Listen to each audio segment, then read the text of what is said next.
Today on Ag News Daily. If you've met one farmer, you've met one farmer. Everybody's going to take this and manage it differently because everyone's operation is, completely different. And one thing that I've really enjoyed about the Smart Corn System and the groundbreakers that we've had out there is that people are taking what they're learning from their Preceon fields and they're applying it to their tall standard corn as well. Well, welcome back to the weekly edition of the Ag News Daily Show. I raised my chair all the way up, so I'm finally taller than Delaney. You're not that tall to begin with, Tanner. Sorry to tell you. I did intentionally, though, hit that lever to get her all the way to the top. About ready to start harvest here in central Iowa. There's combines running across the Midwest. So let's take a look at the weather. We had two cold fronts that are set to move in through this Midwest region over the next few days. Should bring a couple of rounds of showers. While crops could still use some rain, it's getting late into the season, except for those fields that were planted late or had to be replanted after some of those wet conditions this spring. But behind those fronts, temperatures will drop well below normal. The northern Minnesota and Wisconsin areas are possibly going to see frost over the next several mornings. If frost develops, that could be unusual. It would be unusually early and could end the growing season ahead of schedule for some of those crops. In the last 10 days, we have ranked among the top 5 coldest finishes to August on record for much of the eastern two-thirds of the U.S. Eric Snodgrass had mentioned in his weekly weather report, another strong cold front is expected to move in Tuesday through Thursday across the northern plains into the Great Lakes, Midwest, and Northeast region. That system will bring overnight lows into the 30s around the Great Lakes. Widespread frost will be in Ontario and even some snow. I'm getting cold just hearing this. The biggest concern we have moving into September is expanding drought areas. Across large parts of the U.S. and Canada, August rainfall was well below normal, with many regions seeing one of their driest Augusts in more than a century.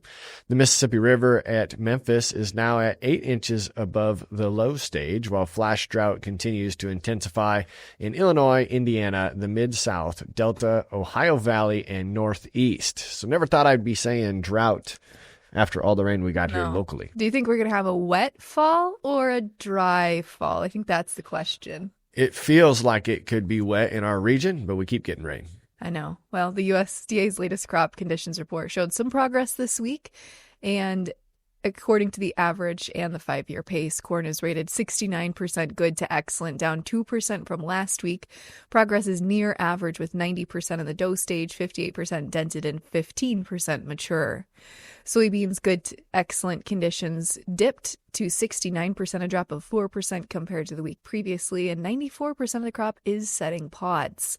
Spring wheat, meanwhile, is 72% harvested, in line with the seasonal average. So, like you said, you're getting ready to harvest. I think we're maybe 2 weeks out from harvest. Combines are going to be rolling real soon. They are. A federal district court of Louisiana has vacated a portion of the 23 Adverse Act wage rate rule, specifically for H2A disaggregation rules earlier this week. That rule would have required farmers to pay different wage rates based upon job functions within the H2A seasonal program. The court's decision means the Department of Labor will now need to provide further guidance. American Farm Bureau President Zippy Duvall says that the rule created an unfair wage structure that forced farmers to pay for work not typically performed. He emphasized that farmers value their employees and support fair wages, but argued the rule didn't align with compensation with the work that had been done. John Walt Boatwright, the Director of Government Affairs at Farm Bureau, called the ruling a big win for agriculture, especially for those small family farms. He also stated the Labor Department's rule would have been very costly, with their Farm Bureau economics estimating 2 to 3 times the financial impact on smaller operations compared to larger farms. More updates to come on what the next ruling is there.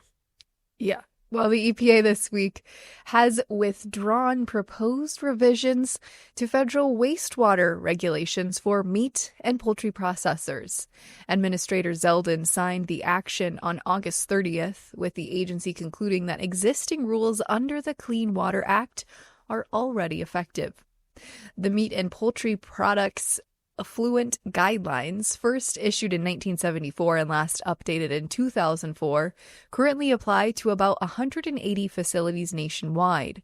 The proposed changes would have expanded oversight to as many as 1,600 facilities, creating significant new costs for the industry and those facilities.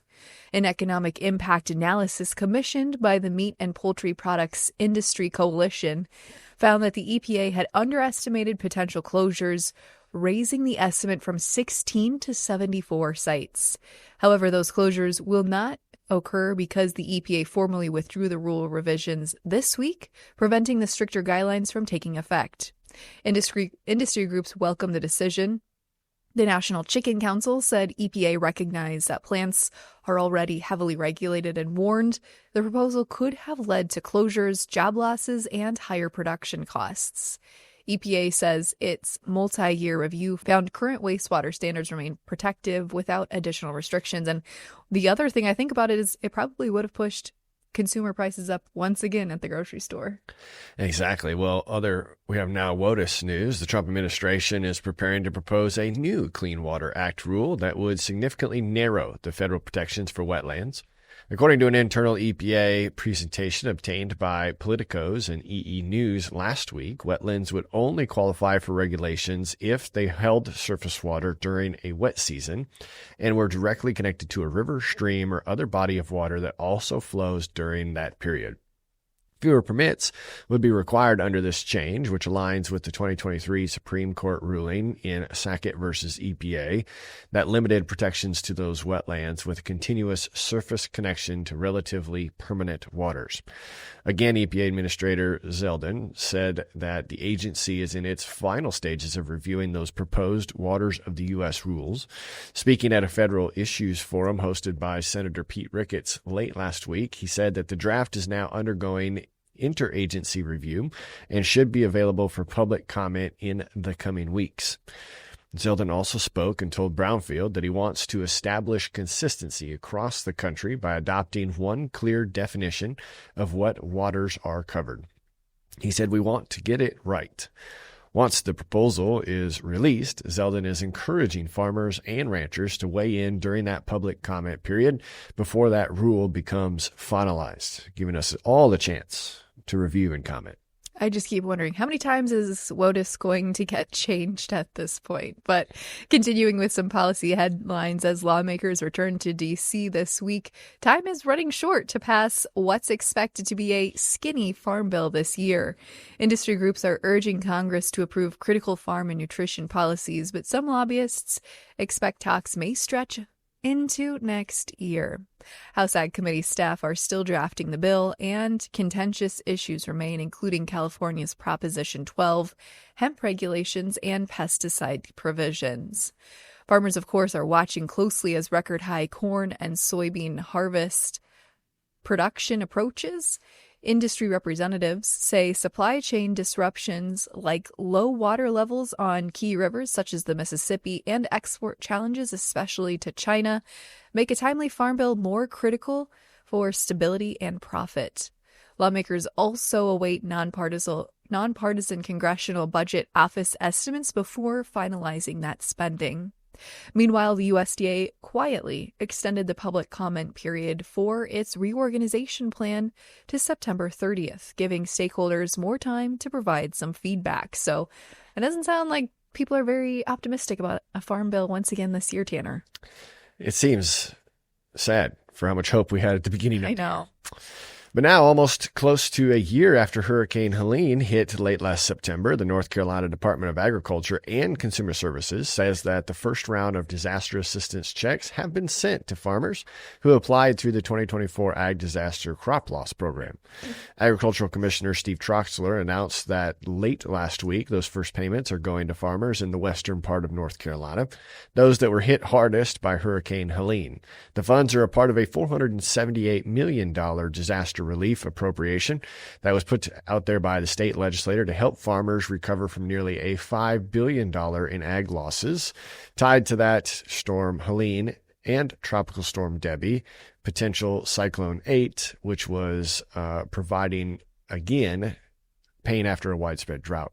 Troxler said delivering the aid quickly has been a top priority. He thanked the farmers for their patience as the department worked through more than 8,500 applications and verified the damage and the losses. Additional rounds of payments will be sent out as applications continue to be processed, but it is moving forward. Well, in some fresh trade news this week, the Department of Agriculture is projecting a $2 billion decrease in the nation's agriculture trade deficit, bringing the forecast for fiscal year 2025 to $47 billion, released in an Outlook report on August 28th. That's down from the record $49.5 billion deficit estimated earlier this summer, a figure that conflicted with the Trump administration's public claims that tariffs are benefiting U.S. farmers. AgriPulse reported the revised outlook still reflects a sharp increase from 2024's $31.8 billion deficit, and USDA expects the gap to narrow slightly to $41.5 in fiscal year 2026. However, the agency raised its estimates for farm exports to $173 billion, but projects them to decline to $169 in 2026. Imports are expected to fall from $220 billion this year to about $210 billion 2 years from now. Soybean exports are predicted to continue dropping from $24 billion in 24 to just $18 billion in 2026. Economist John Newton with Terrain says China is expected to fall behind the European Union, Japan, and South Korea, as the U.S. export market with sales to China has been shrinking since 2007, and this year we have not seen any soybeans headed to China. According to Bloomberg, the U.S. farm trade deficit hit a record $28.6 billion in the first half of this year, with June alone showing imports outpacing exports by more than $4 billion. Analysts warn the numbers highlight a long-term decline in U.S. dominance of global ag markets amid ongoing trade disputes, and I think this probably does point to why President Trump has been focused on this so heavily during his administration. Yeah, well, some positive news for agriculture comes in the dairy sector. Exports surged in June, accounting for an 18.7% of domestic milk sold as far as production goes, the highest level since 2022. The dairy market report came from the Dairy Management, Inc. and the National Milk Producers Federation. This domestic fluid milk sale rose 0.5% compared to a year ago, while yogurt consumption jumped 12.2%. Overall, commercial use of milk solids in all dairy products increased 3% year over year. That U.S. milk production growth also accelerated in the second quarter, with milk solids composition trending higher. Despite the rise in production stocks of major dairy products, they remained steady from May to June, as did the national average all milk price. Good news there. Farmers also saw improved margins. The Dairy Margin Coverage Program margin was increased by 70 cents per hundredweight, helping with lower feed costs, while retained dairy prices have remained in those relatively stable conditions. A little positive export news and a little positive ag industry news. The dairy industry could certainly use it. They've had some bad years in the past. They're due. They are due. That's right. Well, as we think about net farm income, the U.S. Department of Agriculture also projected net farm income to increase in 2025 by $52 billion, or about 40.7%, reaching $179 billion this year, as reported on Wednesday, September 3rd. Similarly, net cash farm income is forecasted to increase by $40.1 billion, or about 28.5%. Both figures would surpass their 20-year averages, indicating a strong recovery from previous downturns. The anticipated growth is largely attributed to substantial increases in direct government payments, projected to jump from $10.5 billion in 2024 to $40.5 billion in 2025. These payments are part of the American Relief Act of 2025, which aims to assist farmers and ranchers affected by recent disasters. In terms of receipts, animal and animal products sectors are expected to see a $30 billion increase, while crop receipts are projected to decline by $6.1 billion. Notably, average net cash farm income per farm is forecasted to rise by 12% to about $127,000, with farm businesses specializing in livestock, particularly cattle and hogs, anticipated to experience significant gains. On the balance sheet, farm sector equity is projected to increase by about 4.7% to $3.83 trillion, with assets to $4.4 $2 trillion. That's up about 5%. And the latest forecast is just that. It's not final, and different organizations are adding their input. And as we noticed there, Tanner, it might feel a little misleading because it's really livestock producers, not so much maybe grain producers. Well, farm sentiment might tell us a little story here. The farmer sentiment did slip for the third straight month in August, according to Purdue University and CME Group's Ag Economy Barometer.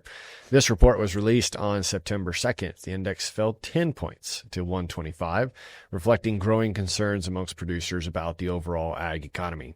Producers were notably less optimistic about the future, with the index of future expectations dropping 16 points down to 123, the lowest reading Delaney since last September.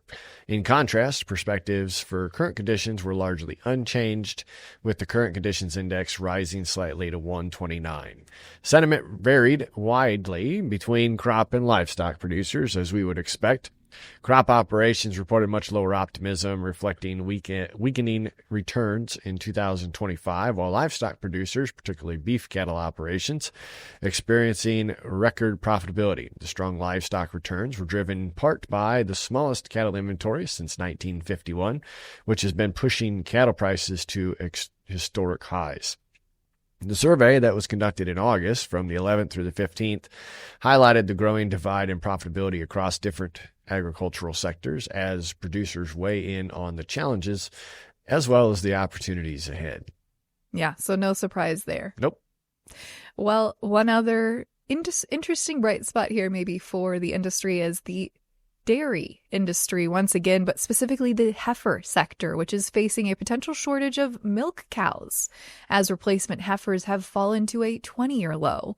New research released late last week on August 28th from CoBank suggests this trend could continue over the next 2 years, with the recovery not expected until 2027. Declining heifer inventories could limit growth in the nation's milk supply, a concern for dairy processors planning to expand. The U.S. is currently seeing a historic $10 billion invested in new dairy processing facilities to come online through 2027, and this shortage is tied to market pressures in both beef and dairy sectors. Tight cattle supplies and record high beef calf prices have led dairy farmers to raise more calves for feedlots and fewer for milk production. Early in this trend, producing dairy heifers was a money-losing proposition with low heifer values and high rearing costs, discouraging farmers from expanding the milk herd. Industry watchers say the shortage could affect milk production and dairy markets as well as prices in the coming years. So, mixed bag there for dairy producers. That's right. This next headline is baffling to some based upon the rain we've had in the Midwest, but the lower Mississippi River could face low water conditions this fall. This is raising concerns about restricted barge transportation. Despite healthy rainfall across most of the Midwest this spring and summer, August has been unusually dry, particularly in the states that feed the Ohio River. Mike Steenhoek, the executive director of Soy Transportation Coalition, noted late last week that river levels at the St. Louis area are currently only 8 feet higher than the same date last year, and Memphis is only about 4.5 feet higher, as hinted at earlier. However, the trend is downward, and the historically low readings in both of these locations over the past year have showed just how vulnerable the river is when we get to these dry conditions. The U.S. Army Corps of Engineers says that roughly 60% of Mississippi's water volume south of Cairo, Illinois, comes from the Ohio River. Low flows there are often translated into reduced water levels downstream, demonstrating the principle that you are only as strong as your weakest link in river transportation. Higher water in one area does not prevent restrictions in another. Any limitations, Delaney, on barge traffic could complicate moving the projected large corn and soybean harvest to ports, particularly as soybean exports remain weak, especially to China. Steenhoek emphasizes that the supply chain should support profitability, but may become an obstacle, and low water levels could add to further stress on farmers as this fall harvest begins. Yeah, it could add some additional transportation costs, which might continue to unfortunately deflate prices. Well, before we get into this week's interview, we wanted to recognize two leadership changes within the ag sector. The National Pork Board has named David Newman as its new CEO. Newman formerly was a senior vice president of market growth at NPB. He holds a doctorate in meat and animal science from North Dakota State University. The NPB board president, Gordon Spronk, praised Newman as a leadership-oriented, producer-focused, and outcomes-driven individual. Lots of hyphens there, big accolades for Newman. He emphasized that he is committed to supporting pork producers and expanding demand for U.S. pork. Well, we also saw Landis, Iowa's largest farmer-owned cooperative, maybe shifting winds as well as they've appointed Eric Heismeyer as their new CEO effective September 3rd. Eric brings leadership experience from Bunge and ADM and will help accelerate Landis's 2026 operating plan, according to the press release, focused on serving farmers, farmer owners, driving operational rigor, and enabling long-term growth. Board Chair Tim Colder says Heismeyer is the right leader at the right time to build on the cooperative's progress and deliver value to its members. Well, as we all know, last week I was at Farm Progress Show, one of the most beautiful weather days for a show we've been a part of in a long time. And at that show, we were talking about short corn, specifically how the Preceon Smart Corn Systems have shorter and thicker stalks, and more about the program that is giving access to information for growers in around the area. Let's dive into the interview right now with Devin Hammer and Andy Folta that I had out at Farm Progress Show. Excited here for this Ag News Daily interview where we get to sit down with two reps coming from Bayer. Excited to hang out with Devin Hammer and Andy Folta. Welcome to the show. Thanks for having us. Yeah, and those in the podcast land have no idea that you're all fired up because we just had two tractor pulling tractors out there smoking away. It's a good thing the breeze blew it out of the building. That's right. There's still a little bit lingering, though, I think. I'm amped. I'm ready. All right, first off, Devin, we'll start with you. Tell us a little bit about your role with Bayer. Yeah, so I'm a technical product lead for Preceon Smart Corn System. Everything on the technical side from testing to evaluating new products, bringing those to market within our Preceon portfolio.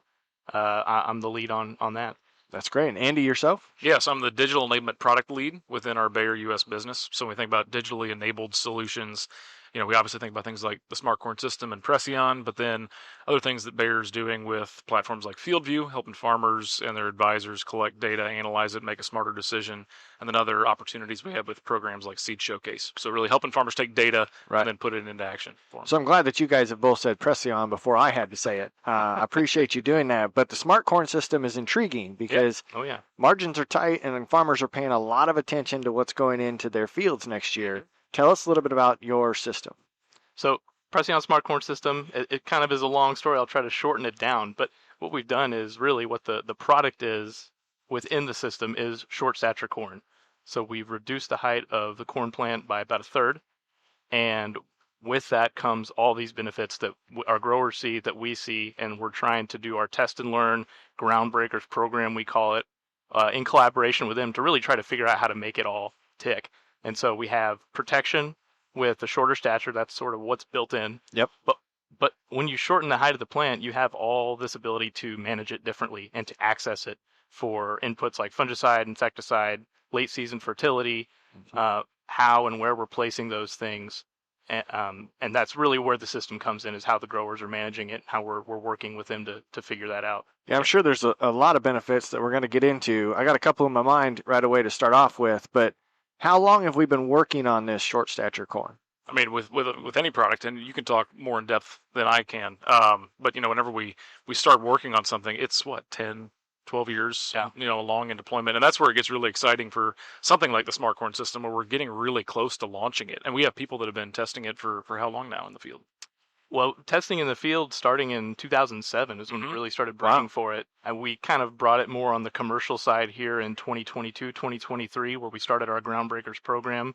And we've even got sort of the next wave coming in the future here very soon by the end of the decade. How many acres are in the field this year? This year we have just about 85,000. So there's the grain part of it. Yep. And we're in 6 states. So you think Nebraska, Iowa, Minnesota, Wisconsin, Northern Illinois, Northern Indiana. Most of that's grain, and then we also started a pilot this year for silage in Minnesota and Wisconsin. So we do see, actually, believe it or not, a shorter plant, we do see a silage benefit with that as well. That does surprise me because tons matter, and you'd think you'd want a Yeah. big, tall, beefy. Can you call a corn plant beefy? It's probably rude, but I think some people might. nonetheless, it certainly is important. But let's dive into some of these advantages that you've been seeing in the field. Besides just the fact the corn's shorter, Mhm. but now what are the ancillary benefits? So it's shorter. So you're catching less wind to start, Mhm. and that's where we see the standability. But the other part of that is how it's shortened. And so it's shortened below the ear, and you have also below that ear node, those leaves sheath are stacked over each other. And so there's also protection sort of at the lower point of the At the plant. base, uh-huh. And so you get that interaction of those two, and we see better standability. It's not a silver bullet by any means that, a big enough wind is still going to come and cause some damage to your corn. But by and large, we're seeing, especially this year where it's been a lot more windy, we've had some early or late season down corn. We've seen Preceon stand out with that standability aspect. Yeah, for sure. We talk about the PAY acronym. You know, Yeah. we talked about protection there, and then yield is that big thing at the end of the year that everybody's looking for. But then access and flexibility for a farmer customer to be able to go out there and manage their acres in a new and different way, because they can get in, later into the season on Yep. their own, and they can, really be flexible with how they're placing that product. Yeah, I know sunlight matters a lot too. So you talk about late season access, but we've also given that more probably of those leaves access to sunlight to help boost our yield there too. Oh yeah. Definitely. Now, does it do anything with being able to put more energy into its root system? So we see, I mentioned about a third of reduction in the plant height, right? And so you start the year out, it's going to look the same as your standard conventional corn coming out of the ground till about V8 when you see internode elongation starting to occur. Well, I talked about how it's reduced below the ear.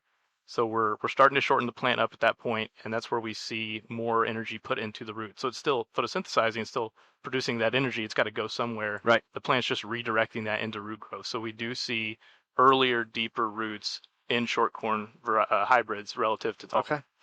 And that probably makes a huge difference when we get into seasons that have unique stress events. Now, Oh yeah. we don't have a growing year that's the same as the year before, and this year's been unique in central Iowa with the amount of rain that we've had. Yeah. But I'm sure that this helps too when it comes to crop stress. Oh yeah, and you think about, you said it, every year is different. There's the only consistent thing is that there is inconsistency in farming, and that's another great thing about the Smart Corn system is that you've got a deeper root system, you've got a plant that can withstand the varying weather events that we keep having in the ag industry, and it gives flexibility to that farmer to know that they're protected, but they're also going to be able to have a really robust product at the end of the season.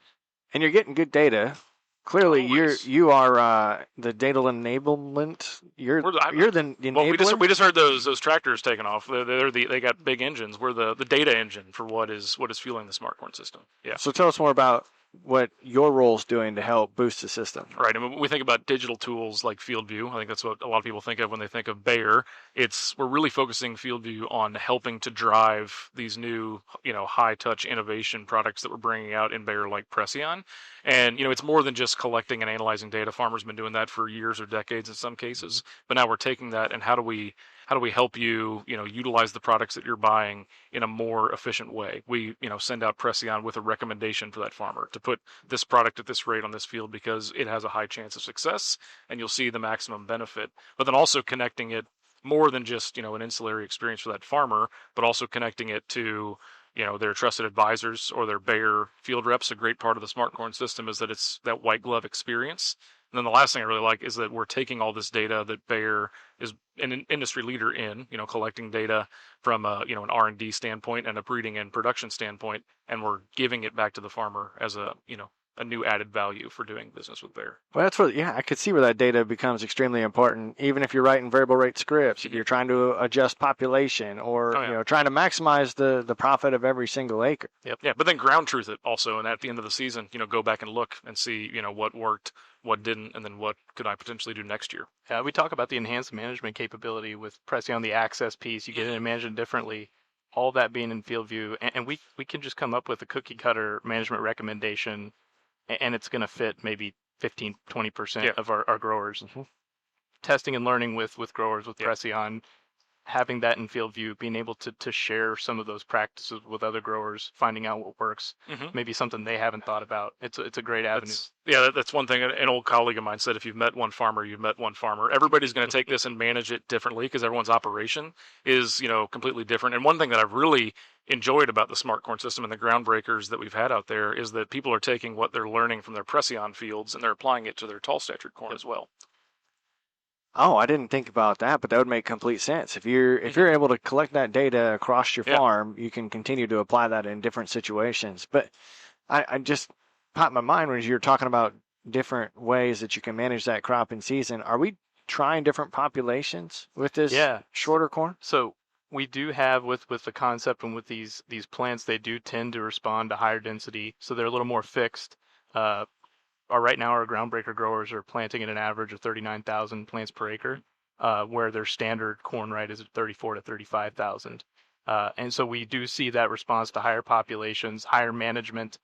And if we didn't talk about this yet, but narrow row spacing can be a big component of that. It's not something we're necessarily push our growers towards. It's not required, but we've got data both internally and partnering with places like University of Illinois, Purdue University, where they see that big benefit as well. Well, I don't want to cut either one of you off, but now I'm really curious as to what's in store for next year and the years beyond. So I mentioned we've got about 85,000 acres this year within those 6 states. The plan is next year to get as close as we can as 250,000 acres. We're also, I mentioned the silage piece earlier. We did the pilot in Minnesota, Wisconsin. We're actually looking to expand into the Northeast for silage as well. We see a big benefit there. There's a big demand kind of everywhere, but we saw a play there for states like Michigan, Pennsylvania, New York. Yeah, the future is short. That's right. It's gonna be here before we know. I'm usually pretty good at coming back out with something real quick right at you. That was really good. Well, I appreciate your time. If our listeners want to learn more, because we didn't get to cover everything, how best do they find more information? Information right at the tip of your fingers at Preceon.com. If you want to know more, have access a little bit of the seed next year, I would just reach out to your DeKalb channel rep. Preceon, Preceon.com. That's right. Gentlemen, a pleasure. Hopefully we get to do it again. Thanks for being here. Thanks so much. It was always neat to catch up with those two guys. Very passionate and a lot of great information to share with our audience. But Delaney, how have markets been doing this week with a holiday on Monday? Yes, well, with the holiday shortened week, of course, markets were closed on Monday. And following that, we have seen a lot of pressure in the grains this week. Corn and soybeans both hitting some not quite new contract lows. Next week, we have the September WASDE, where we're seeing a lot of anticipation over with whether those yields will reflect the yields we saw on the Pro Farmer Crop Tour.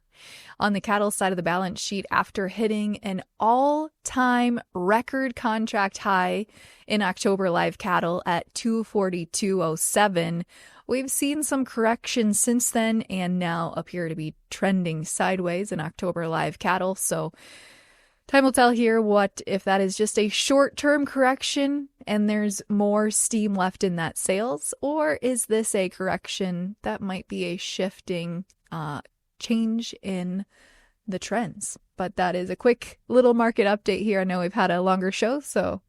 That's right. Well, we can't close out yet because we have to say go Clones. Oh, that's right. Just ahead of the Iowa State game. Do you have any predictions on score? Or do you not care? I mean, this is probably unpopular opinion given that we have a largely ag-based audience, but I grew up a Hawkeye fan. So, I might be cheering for the Hawkeyes. Would you give up a Hawkeye win for $5 corn? Absolutely. Yeah, in a heartbeat. So. Yeah. Yes.